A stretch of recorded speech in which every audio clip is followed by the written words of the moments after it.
Како што претходно беше закажано, денеска треба да се одржи состанок на кој што очекувам да се разговара за тоа за кое што претходно го најавуваше Ковачевски. Денеска е тежок ден и за Македонија и за сите нас.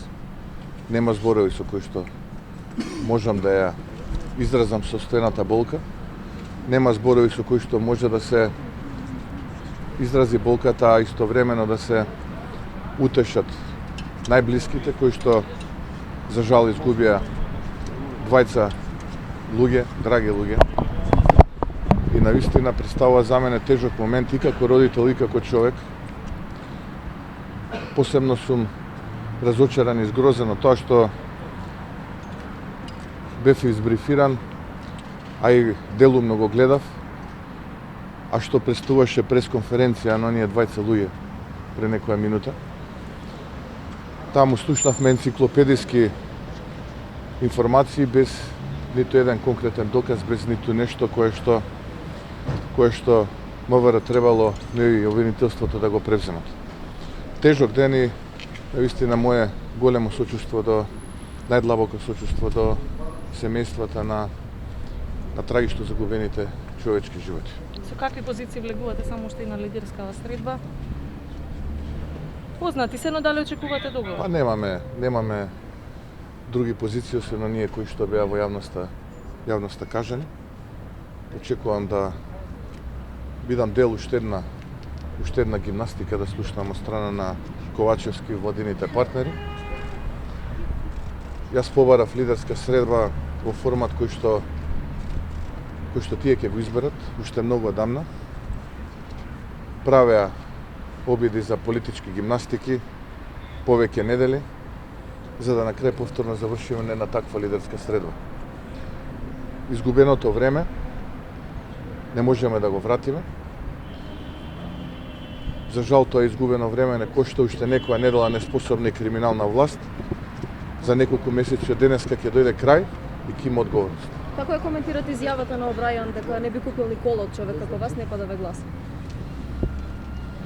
Видете, секоја изјава која што доаѓа од стратешкиот партнер е изјава која што треба да се анализира. Истовремено јас како машински инженер на студиите сум ги положил предметите како што се моторни возила и возила со внатрешно осигурување со највисока оцена 10. И доколку некој му е потребен мој совет какво патничко моторно возило да купи, му стојам на располагање. А јас сум универзитетски професор кој што доаѓа од часови во моментот и предавам механика 2, тоа е динамика. Дали ќе побарате укинување на техничка влада и дали ако ви се побара да ги гласате уставните измени, што пред малку спомна господин Зеграджиев, ако се гласат уставните измени, би прифатил и укинување на техничка влада? Јас не се шегувам со тоа што го кажувам како наша позиција, бидејќи вчера политичар на заминување имаше интервју на еден национален медиум и кажа дека е сигурен и тврди дека ќе има уставни измени, дали сега или за 6 месеци.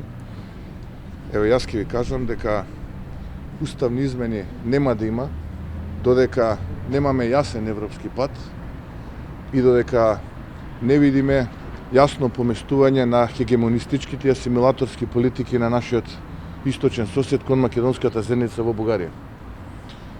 А исто така јас тврдам дека за неколку месеци од денеска многумина политичари ќе бидат минато на политичката сцена, меѓу кој е тој. А техничката влада не е предмет на оваа средба. Јас колку што знам, предмет на оваа средба не се ниту уставни измени, ниту техничка влада, туку предмет на оваа средба се датум на парламентарните избори и датуми за претседателските избори. Ако СДСМ прифаќа да иде со ДУИ алијанса во избори, дали вие ќе идете со опозицијските албански партии во избори? Дали може тоа да го очекувате? Тоа е нивна одлука. Јас им посакувам среќа, им посакувам долги години во опозиција за да може да се реформираат и реструктурираат и да излезат од криминалната матрица и прегратките на криминалците во кои што се наоѓаат изминативе 6 години.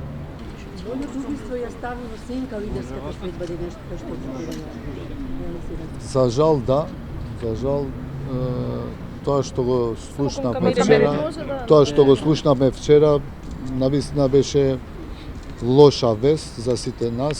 Се надевам да функционираат институциите на системот и да се казнат што поскоро луѓето кои што го направиле тоа.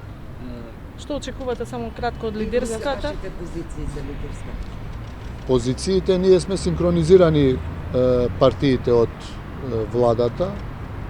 Значи, сега бараме широк консензус за одржување на претседателски парламентарни избори заедно, кои би се одржале некаде кон крајот на април или почеток на мај. Што е во однос на техничката влада и уставни измени? Какви ви се тука Видете, позиции? техничка влада требаше за оваа да се разговара можеби пред 1 година или 2 години. Одлучено ли е евентуално да се да СМД и Алијанс на предизборна коалиција? Нема никаква одлука.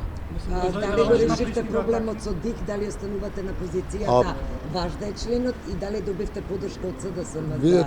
Видете, за член на ДИК одлучува народот на избори, нели? Кои партии земаат најголем број на пратеници. Алијанса за албанците имаше 8 пратеници и имаше член во ДИК. Господинот Изет Меджити беше дел од ДУИ тогаш и ДУИ сега има член на ДИК. Господинот Билал Касами беше со СДСМ во иста листа и СДСМ има член во ДИК. И господинот Африм Гаши беше со нас и нашиот представник е представник на алтернатива во Државната изборна комисија. Ќе го отворите го прашање на лидерската за ДИК? Мола? На лидерската? Не знам дали ќе се отвори, ако се отвори ова е нашиот став, дека тоа Останувате место во е на влада? за сега да, до последен момент кога ќе видиме дали ќе има шанси се уште за евентуално уставни промени, ако не, сум кажал дека треба во партиските тела да разговараме и да донесеме одлука. Меѓутоа, во едно нешто ја се сигурни дека нема да дозволиме да има дестабилизирање во владата додека има шанси да се случат уставни промени. Не очекувам некоја драстична промена или одлука во денешниот состанок, од причина што има диаметрални спротивни ставови околу изборите и околу изборниот законник. Меѓутоа, барањето евентуално на ВМРО за да биде од страната техничката влада би го поддржал без друго, под услов првенствено сите денеска да одлучиме за уставни промени, со тоа што ќе одиме на нови избори, со уставни промени за една Европска Македонија. И нема дилеми околу датумот, например. Датумот? Верувам дека согласноста ќе биде околу мај, кај да е, меѓутоа она што за мене најбитно е да успееме да вметнеме евроинтеграцијски договор и одлука евентуално за уставни промени. Што не верувам дека има таква спремност, оти сепак изборите одредени политички партии, изборите им се побитни отколку иднината на граѓаните, меѓутоа реалноста политичка е тоа.